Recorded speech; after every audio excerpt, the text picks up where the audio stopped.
this could be Recording in progress. Yeah. There we go. So, what's new, man? Hello? Hello?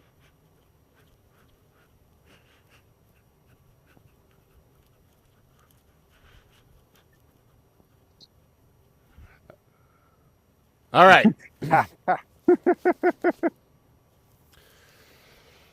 I'm back. So what's going on, man? Cowabunga fruit cake. Cowabunga babies. We got a lot of snow over here. Oh, yeah? Ow. Ah.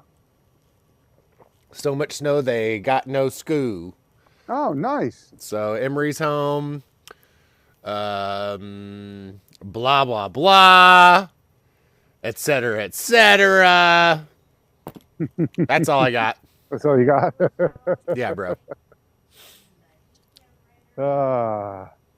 Man, I'm in a much better place now, but last night I was like, I don't know, man.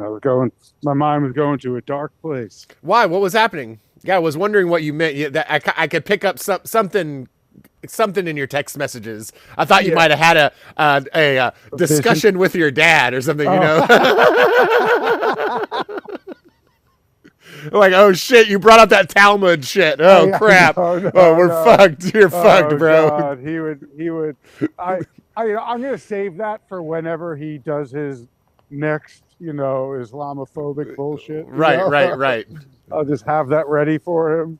Like, just so you know, it's pretty fucking arbitrary which one of your retarded holy books absolutely you want to apply 21st century subjective moral standards to. Yeah, absolutely. It's like anytime you're ready to use that to justify the thing that you brought me up to about genocide and the Holocaust. Oh, like that it's all good when the people you identify with do it. And that's part of the justification. Well, and I didn't even know. I mean, I knew from our culture, the Quran has all this, like kill everybody who you want stuff, and I know enough of that the Bible justifies slavery and killing people, quite a bit too. Yeah. But I never knew about the Talmud then. They did a great job hiding that from my knowledge base.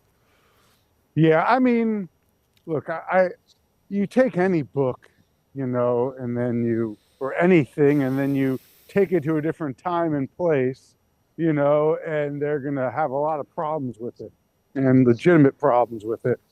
But no, the things that got me, that were spooking me last night was some UN rapporteur, like, talking about the jizz. Like honestly, I just want to refer to it as the jizz now, because I really think the algorithms are just like I get it because it's my peeps that are doing it, that, and I'm like, I see what's happening. It's pretty fucking obvious. Like, it's not really subtle anymore. And like, for example, this UN rapporteur, like, and this lovely woman, like, such a sweet, lovely woman. And like, she's talking about how they've debanked her now. They've debanked her. She can't make transactions like anyone. And it's not, she was saying it's like not just something along the lines of like, it's not just her. It's like, if she puts up these charity things and whatever. And if you've donated $1 to it, like, now you could be debanked. It's just like the next level is happening. And this is where, I see how, like, the BLM LGBTQ is like, all right, here, let's get the left, all in on this kind of cancel culture thing where we're going to turn them all into a bunch of chauvinist pigs, but for a cause they all deeply feel for and believe in, and then how that is going to be taken, and all the people on the right who got to LARP as people who were somehow moral and about freedom and liberty and pretend that they were about rights and free speech and the Constitution.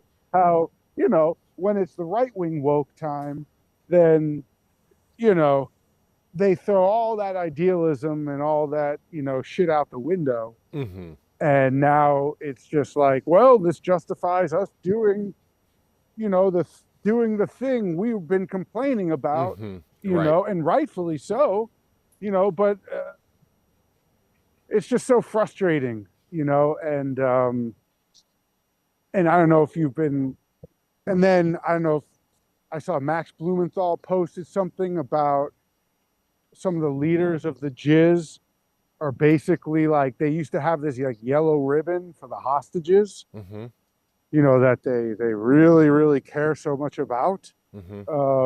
And now that yellow ribbon is this like that yellow ribbon pin that they would wear is now this noose. I don't know if you've seen this. I should have sent it to you beforehand. I'm going to look it up while you're talking. Just keep going. Okay. I can send it to you if you want like a picture. But it's just like, what the fuck? And basically, all right, let me just. I've got it, bro. I've got it. Oh, you I've got it? it. All right. Yeah. Awesome. Far right MKs sport noose-shaped pins at hearing on controversial death penalty bill. Yep. So send this to you, even though you got it. I'll send you like 3 of the things that like collectively ended up spooking me last night. So here's what Max Blumenthal said. Oh yeah, wow. Yeah. I just saw the picture. Okay, right? Like, what the fuck?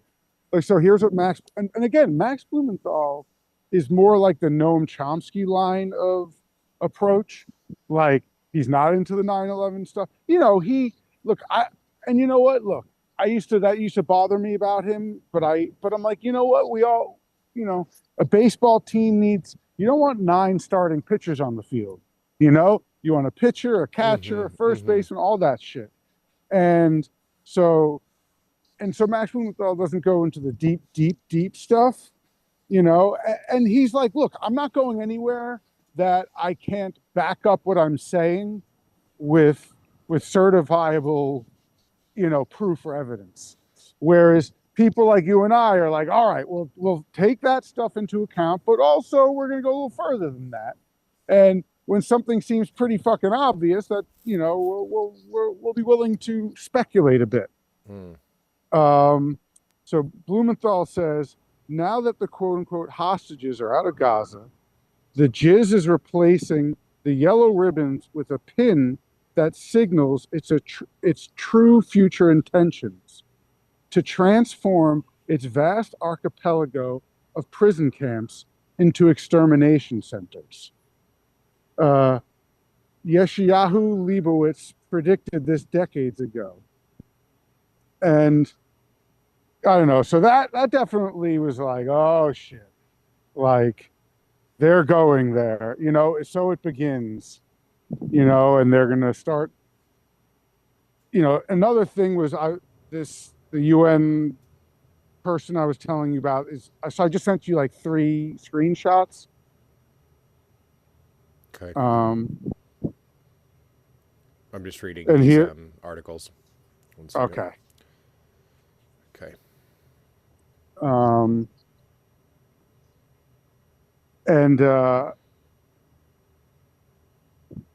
then there's this scene from Germany where I sent you a picture of it. You could probably go and I see. find the thing. It's like some old guy, looks like in his 80s or whatever, protesting in Germany. And then like a handful of police just come and just start manhandling.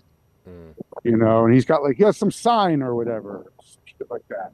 And it's like, all right, time to just like beat the crap out of this old guy. And then these like women, including a few older women, come over to try to protect him. And then they just start doing it to the old women. Like, or not as bad, but it's just like, what the fuck? It's like the shit's really happening.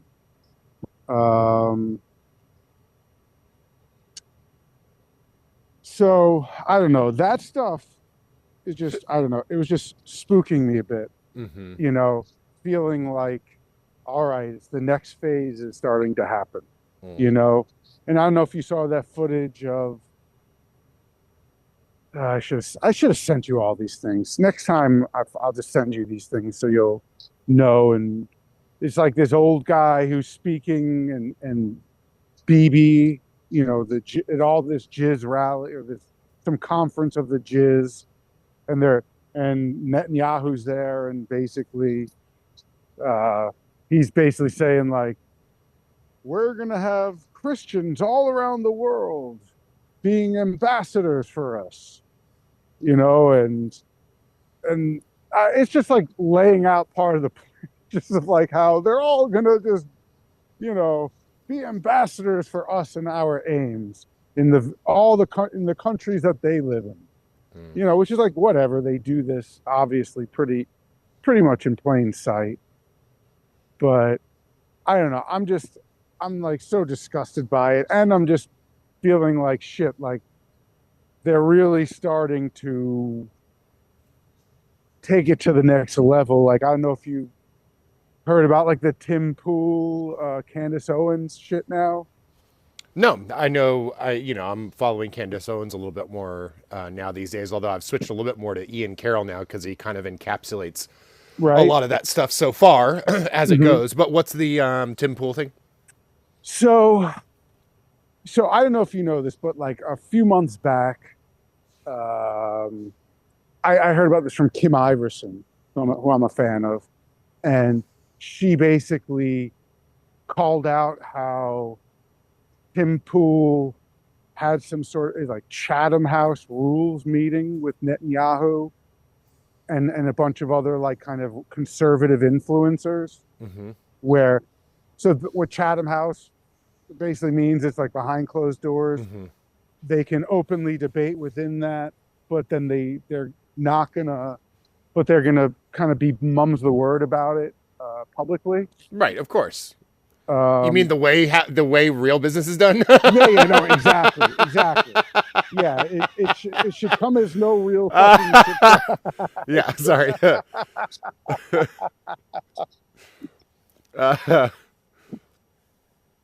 No, exactly. But it was just like, and Kim Iverson called him out on it, and then he like lashed out at her.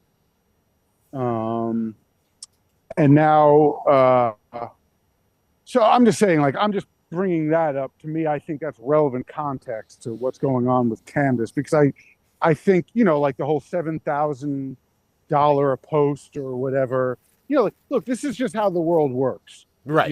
Yes. Like money isn't power. Money is just the incentive used by power, or instrument of power, as Foucault would say. Everything's an instrument of power. It's being used, it's being co-opted and used. You can use anything to further, if you want to create knowledge and truth. Knowledge creates truth creates knowledge, and both of those go together to create power. And so, yeah, any way that you can create a certain truth or knowledge, you now have what we call power. Yeah, and money's one of them. Yeah, because you can buy, like what's going on now, like CNN and stuff like that. You buy up all the news things, you buy up all the news channels, and now you kind of control what's real, at least in a lot of people's minds. Right, exactly. You don't necessarily, maybe you don't control what's real, but you control, or you create some degree of consensus of what is allowed to be considered to be real.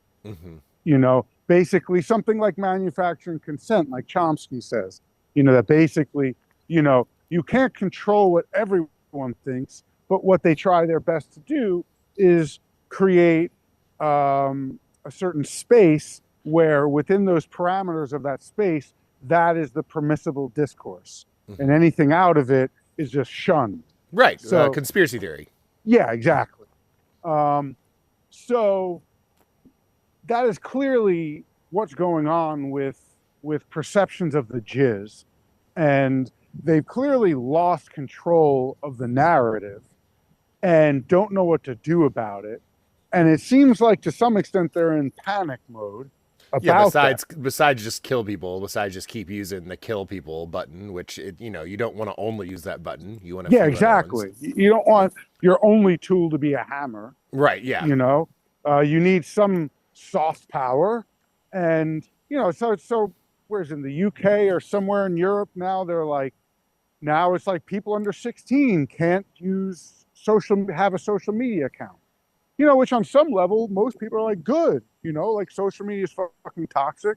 And I don't want kids, being infected by that shit. But, it's just kind of like TikTok in America that wasn't trying to get rid of it or trying to get whoever, like Larry Ellison or whoever, to fucking buy it out, is because like too much shit was getting out on TikTok. Absolutely right. And it was unbelievably popular. Yeah. And Chinese. Oh Lord, like 3 terrible things in a row, right? Yeah, exactly. Oh my God. And then the fourth one, being that all these young people were seeing all this footage of what the jizz was doing. Right. And so it's generally considered in independent media, that this whole TikTok ban and then buyout, was basically a power play by the jizz. I maybe that's overly simplifying, you could say, but that I think it's pretty. That's how I perceive it, and so now they're doing things like that. They're just going to buy it out, so that now we can, control it or greatly influence and censor what goes on it and what doesn't go on. Because someone like my dad is like, we're losing the propaganda war. And it's like, well, why do you think that is? And in his mind, it's like everything is just due to racism, because that's like the woke mind virus. Is everything is about racism, and you're weaponizing the accusation of racism, so that just like calling someone a terrorist, it just, once you call them a terrorist, that now they have no rights. Now you can do whatever the fuck you want with them. And racism and hate speech and stuff like that is just another form of it, where we have these laws and protections, but you know what? Some of these laws and protections get a little, they get in the way, of just clamping down and controlling people with a big giant hammer, so sometimes you gotta, you gotta make a false flag attack and then, convince everyone it was these terrorists. And then now anyone you call a terrorist is like, clearly the Constitution doesn't pertain to them, and hate speech is clear, and wokeism is clearly a different form of that, but most people were fine with it when it works for their side. But when it works against them, they're like, hey, wait a second here. This isn't so good. And it's like, yeah, you fucking idiots. What the hell do you think this was about? Oh, you thought this is about equality and equity and uplifting people of color and women and, no. This is taking that. It's just like the jizz, it's taking like legitimate racism, legitimate bigotries, and taking that and using that to justify doing all sorts of other things, and chauvinism is excessive pride or patriotism in one's cause, and I don't know if you ever, just the other day I saw that movie Eddington. I don't know if you heard about that or saw it. It rings a bell. I'm looking it up as you talk. Joaquin Phoenix. It's pretty good. I don't know. I didn't love it.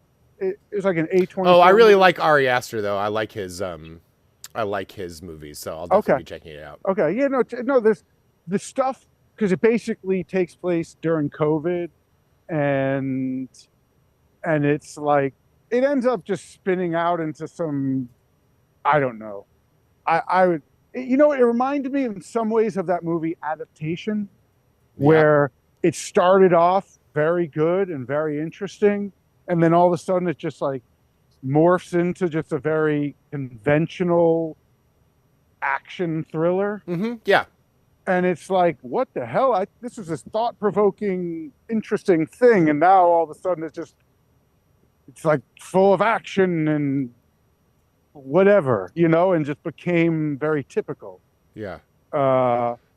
But there's scenes in it where it shows Joaquin Phoenix is just sitting in his car alone in the middle of the desert, and then these cops, and he's a sheriff, and these other cops come up to him and they're like, "You need to put your mask on." And he's like sitting alone in a car in the middle of the desert, and it's just like a scene like that. It was just so good. And then some people trying to get into like a grocery store, but they can't breathe with their mask on, and then they're like, "You're not allowed in the store without a mask," and it's just, I don't know. It was just really good in that way, that it just like it shine a light on the madness and the conformity and the whatever, the fascism of of COVID. But that was the fascism mostly pushed by whatever. I hate to call it the left, but because I still refuse to throw the baby out with the bathwater, with the left. I still hold dear the values that I. Yeah, because you can't say the whole left. You can't say the whole exactly. right. You just can't. It's mean, it's just not. Yeah, There's exactly. issues. Exactly. I just, it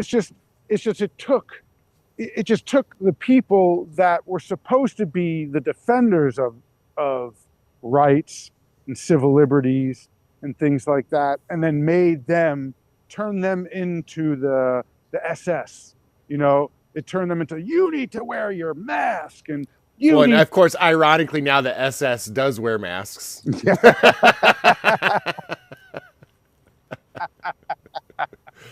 It's like a part of their thing, because now there's, what's it called? Ideometric or something. Once you get a picture of somebody's face, you can identify them quite quickly. And they don't want that. They don't totally. They know they're not on the.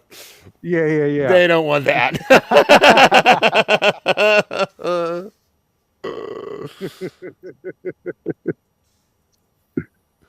Masks protect you from AI. Better than COVID. yeah, totally. Yeah, and I still, a few weeks ago, I had to argue with someone. I was like, well, the masks don't work. They were like, what? What do you mean? I was like, oh my God, you still don't know that the masks don't work. And they're like, what are you talking about? And it's just like, holy shit.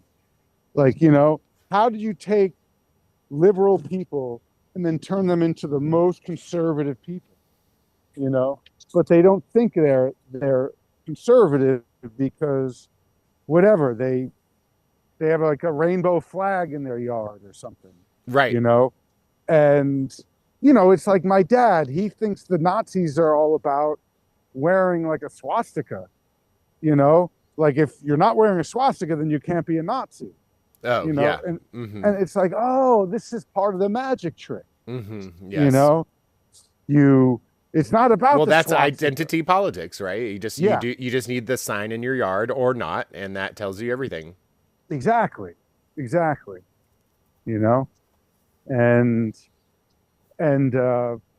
it was just funny because in Eddington, the mask thing, and then when the George Floyd thing happens, like all these little rich white kids getting out there with their masks on and being like, I'm anti-racist and we all need to check our white privilege. And, and it's like, yeah, you need to check your white privilege. And so now you're like projecting it onto the world, who had nothing to do with anything. Yeah. But now you're trying to punish people who had nothing to do with anything. Like, because to me, one of the most valuable principles of the left that I will never discard, or hopefully I'll never do, is about collective punishment. Is like, okay, like for example, like a black person commits a crime. It's like, now let's punish all black people. you know, or a white person commits a crime. Now let's punish all white people, you know, and or a Palestinian or an Israeli does something. Now let's punish all of them, you know, and that's kind of the, you know, you carefully manipulating events or their presentation of events, so to use them to justify what you want to do, and how these kind of laws and rights kind of get in the way of things. And something like after 9/11, when they, you know, when it started coming out more that people were being, you know, locked up with no charges, or, you know, not allowed legal representation. And it was just because, well, terrorism, and we got to stop terrorism, you know, and that happened in COVID, you know, with the masks and the mandates and the, you know, and like Jack Cruz says, you know, COVID was a compliance test for the upcoming, you know, economic reset, you know. And honestly, you know, hearing the plight of that UN woman, it's like, damn, you see, fucking Jack Cruz is right. He's like, motherfuckers, you don't get it. It doesn't matter how much money you have. If you have your money in dollars, you know, they can just freeze it whenever they want. Sure. They can just cut it off whenever they want. Yep. You know, and he's like, that's why he's like, that's why I moved to El Salvador and I've just got Bitcoin, and, you know, I'm at a place, but he talks about him in America and certain Western countries, like, it's just, even if you have Bitcoin, it's going to be really hard, because they're going to make ways that they can just take your shit still.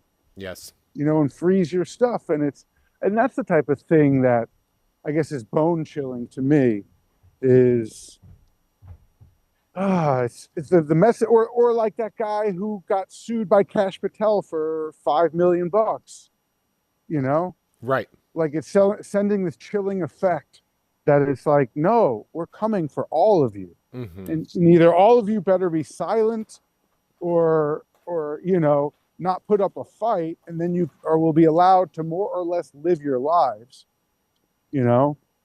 Yes, just don't dissent. Just don't dissent, or don't dissent in a way we disapprove of. Yeah. You know? Right. Well, sure. Yeah. And I don't know. It's just seeing that happen and grow, and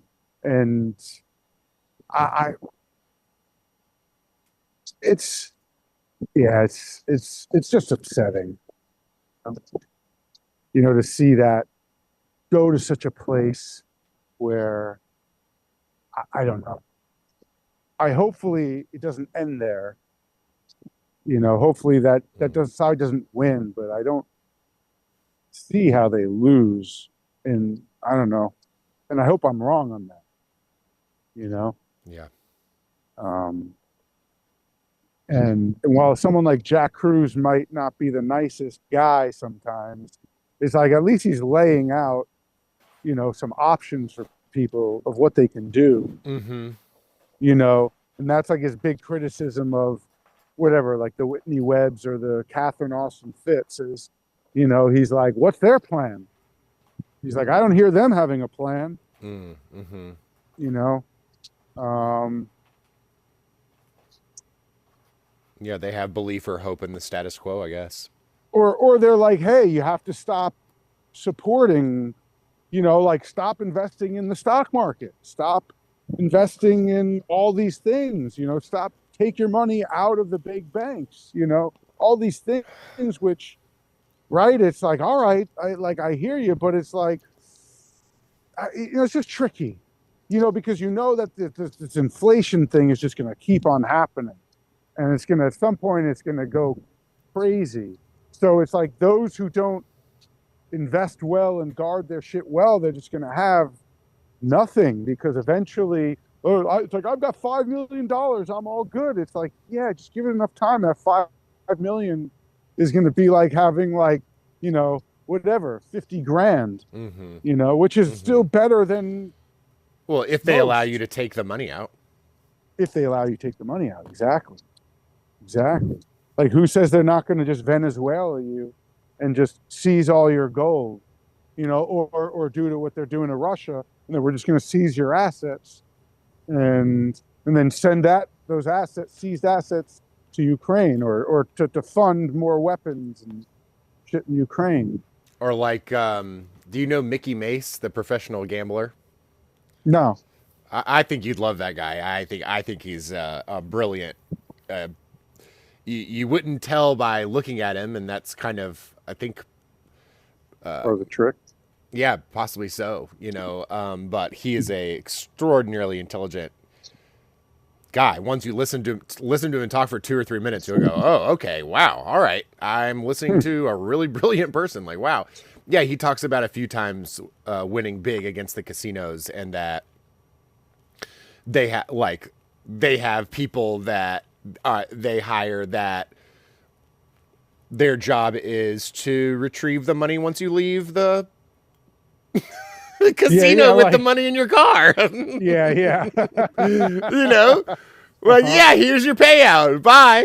Bye. Yeah. And then you pull out, and then a couple miles down the road, you get knocked off the road by a black SUV, and they take the shit out of your car, and bye. Right. Good luck with that. Yeah, right. Like, good luck with that. Yeah. Oh man, yeah, it's all so rigged, and that's why I feel like one of the few loopholes is to just be one of the many billions of people who are just, from the macro high mountaintop view, it's like we're just a dot, we're just like looking at like one of billions of ants, so they're like, don't care about you. But once you start putting your name on the map, like kind of like the way like Ian Carroll's trying to point out about like Nick Fuentes, is like, dude, what happened to you?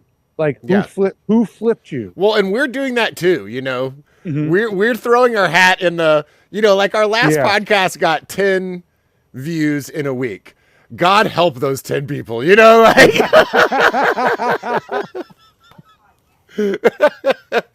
So, like the one we're doing now. Yeah. My son asked me what podcast, like the one I'm doing right now, bro. It's like, please do not watch it, Emery. Yeah, he can watch it when he's older. Yeah, when you're older, but not now. Yeah. I know that. I don't know if But I was going to respond the other way to it, which was, it's like the idea in Buddhism is they're like, that's one of the reasons they look so highly on the monks who just go live in some cave for their whole life. Because they're like, in any way that you're participating in like our culture built upon war and destruction is you're adding fuel to the fire. So really the only way to not participate at all, that would be that's one of their ideas, but then the comeback on that, which they address, of course, this isn't like my idea, but their address is that if you do that though, you're still depending on the society, because now there's some like farmer girl bringing you your like rice porridge every day. So you still need some people who are working, or same thing in like the Zen tradition and stuff, where they're going into the towns to like beg for their food with their bowl, their begging bowl. They're still they're not quote unquote participating, but they're still relying on somebody else who is working their butt off to then fill up their bowl for the day, so in some ways there's no escape, or the idea that there is a way out is part of the scam. And so then people go, well, what's the way out? And people say, well, okay, if you get rich enough, you won't have to worry anymore. If you move here, you won't have to worry anymore. That's that there is a way out, and here's how, and it's going to be really difficult, but if you really buckle down and lift yourself up by your bootstraps, you can do it. America is the greatest country on earth, and your dreams can come true. You're guaranteed a pursuit of happiness and all of these nice platitudes. Yeah. Yeah. And I always, at least in my adult life, have, been living on a vision of being like a Zen monkey outside of the system, Mm-hmm. you know, Mm-hmm. who has lived on people's couches, and Mm-hmm. found a way outside of the normal path, and to want to be whatever, a poet and a musician and a philosopher, and all that shit, and now as time goes on, I mean, it's weird having a kid now, because before I had a kid, this shit was a lot easier. Once you have a kid, all of a sudden you're like, damn, like I want them to be okay. Mm-hmm. Yeah. um and it's like, it's not just about me surviving, and because I'll find a way. It's like, Mm-hmm. damn, Mm-hmm. and especially like with the AI and everything, and it's like, dude, there's gonna be like, I don't know, at some point there's just gonna be like little to no work for the kids, so what's the next macro plan? And it's like, yeah, that's the whole thing. This is the phasing out of humans. you know Well, I this think they're is going like, to turn us all into. They're going to create, in my opinion, and this isn't only my idea or something that I came out of nowhere.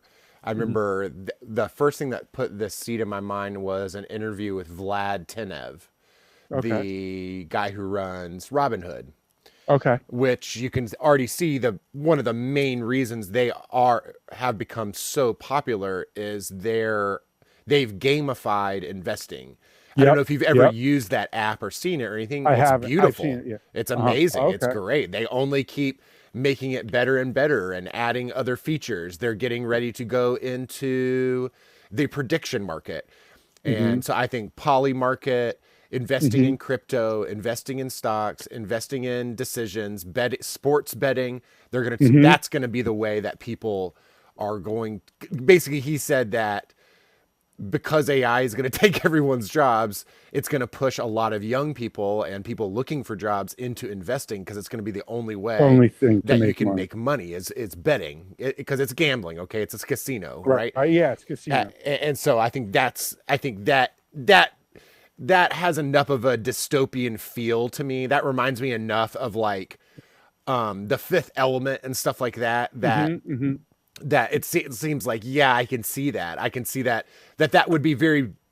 I could see that being very beneficial to just get everybody going into the casino every day to try to make their rent, Exactly. or try and whatever. That makes a lot of sense.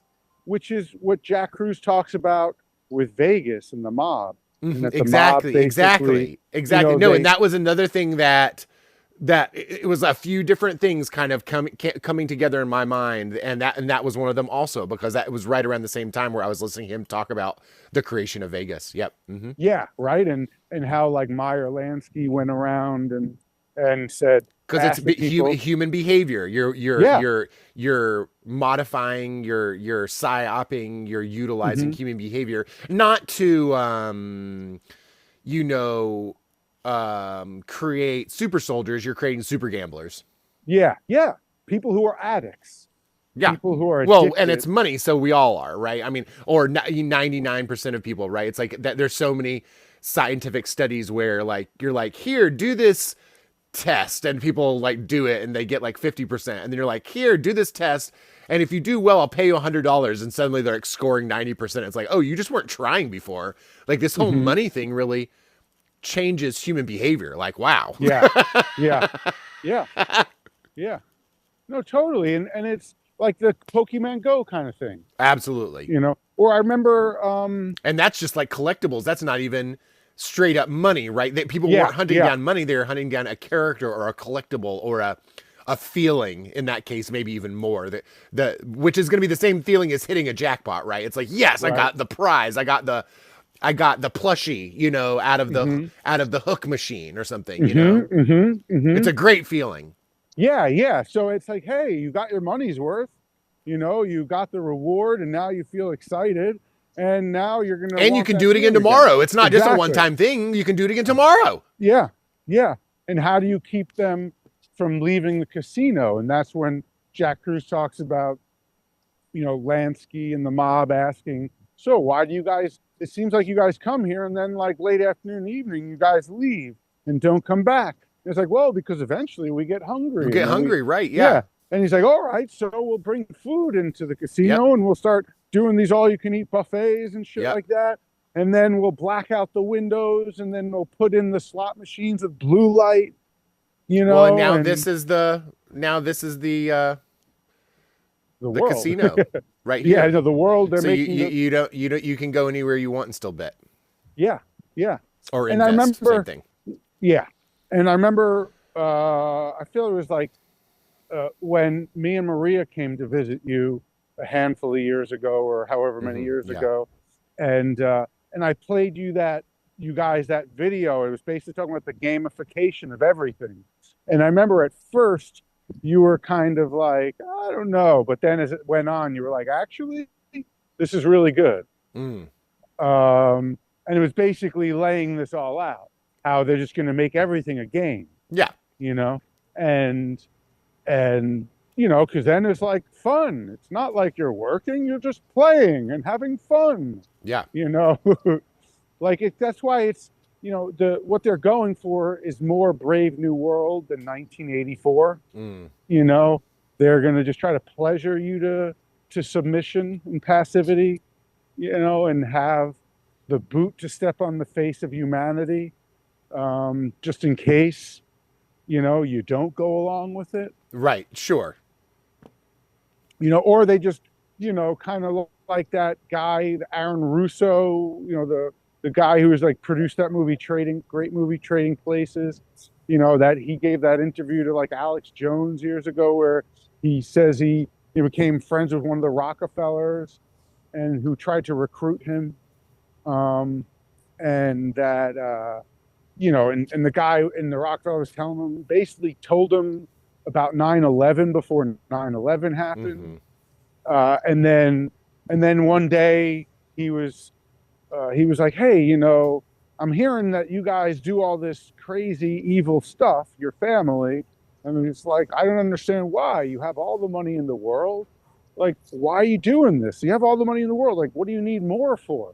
And why are you going to hurt all these people just for that money? And then he said the guy's name was Nick Rockefeller, which that guy, James Corbett, who I like, I feel like he once said that there is no Nick Rockefeller. So I haven't checked it out, but I would like to find it out. But anyway, the guy basically said, well, he goes, well, what's your plan? Like, what do you plan to do? And he was just like, why do you care about the people? Who are these people you claim to care about? Look out for yourself, look out for your family and your friends, and that's all you can do. And he's like, basically what we're going to do is create a world where we basically microchip everyone. And then, all transactions and all money will be through this microchip. And then, if you're doing things we don't like, we don't kill you. We just turn your chip off. And now you can't interact and you can't make transactions. You can't buy stuff. You can't travel, in the same manner, and it's like, literally, that's like basically what's going on right now. It's actually like unfolding, it's just not en masse, it's like most normal people are not hearing about the debanking, or if they do, they're hearing about it through like the Trump MAGA lens. Like, it's only happening to conservatives, and like someone like Ian Carroll, who came out very much for Trump during the election. And then, some of the OG kind of guys who I like more kind of were taking him to task for that. And at least Ian Carroll had the integrity to go on and discuss and debate these things with some of them, and since then he's been like, I was wrong.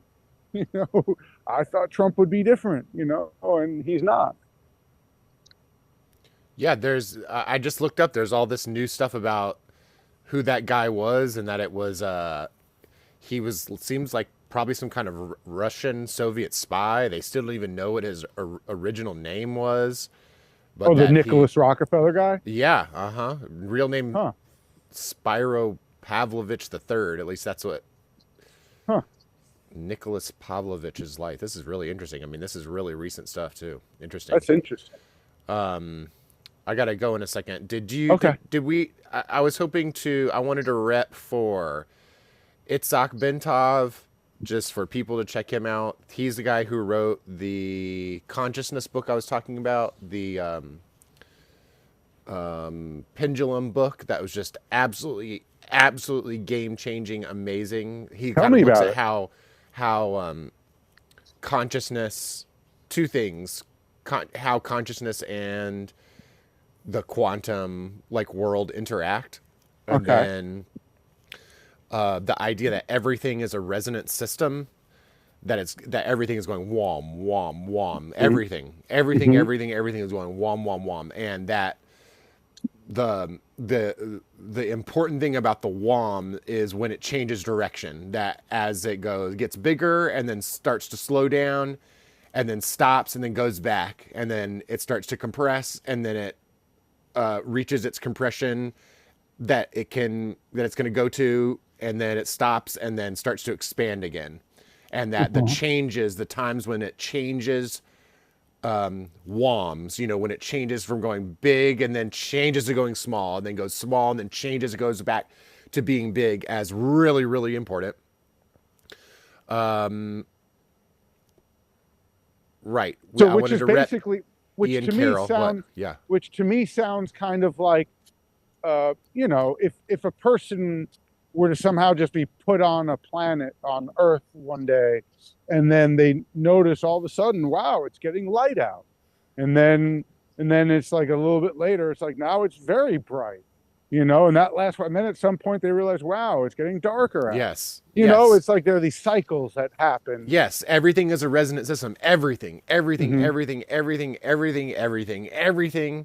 And so they feed into each other. That's how he talks about that. The vibrations, the resonant systems of things like atoms or is very fast, but even faster is like the superstring. So that as you go from small to big, it's super fast resonances then gets they collapse and get less extreme until you get to things like sound waves, for instance, that are resonant, that are way slower vibrations, and therefore we're able to start picking those things up with our senses and stuff like that. So that they kind of feed into each other. Everything's nested within the lower levels. Everything's nested in each other, and so everything kind of resonates. Everything resonates together. Essentially, is built on each other. That almost reminds me of something you once said to me 20 years ago when we first started hanging out, and you were talking about how when two people come close to each other, their heart starts their heartbeat starts syncing. Yes, absolutely. Right. And almost right away, once physical touch happens, and that's also why, according to biology of transcendence, that's why.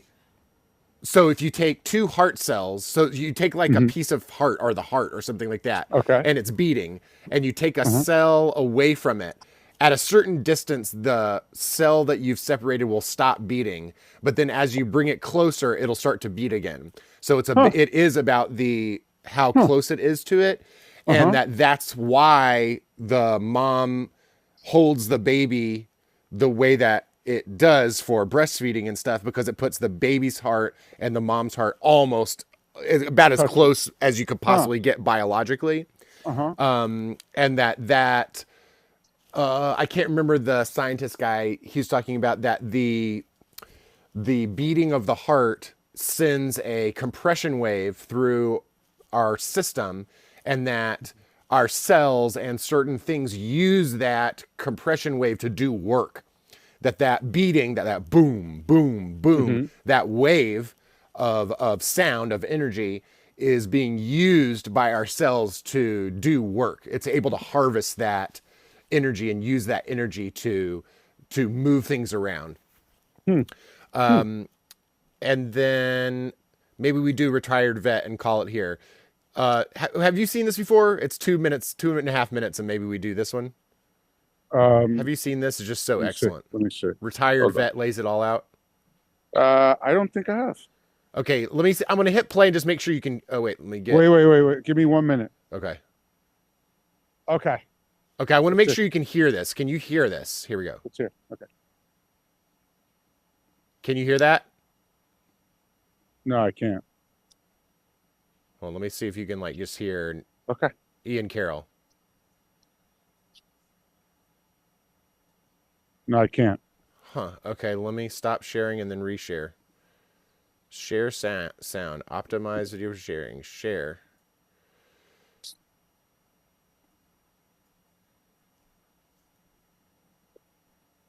Yes, can you hear that? No. Well, damn. Okay. Well, I don't know what's up then. Well, you want to summarize what?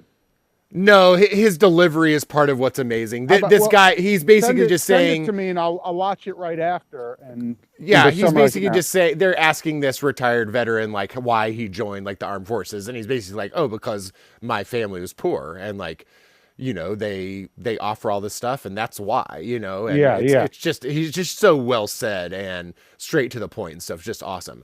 I'm sorry that we can't hear the sound. That's so weird. Last time it flipping worked. Yeah, it worked last time.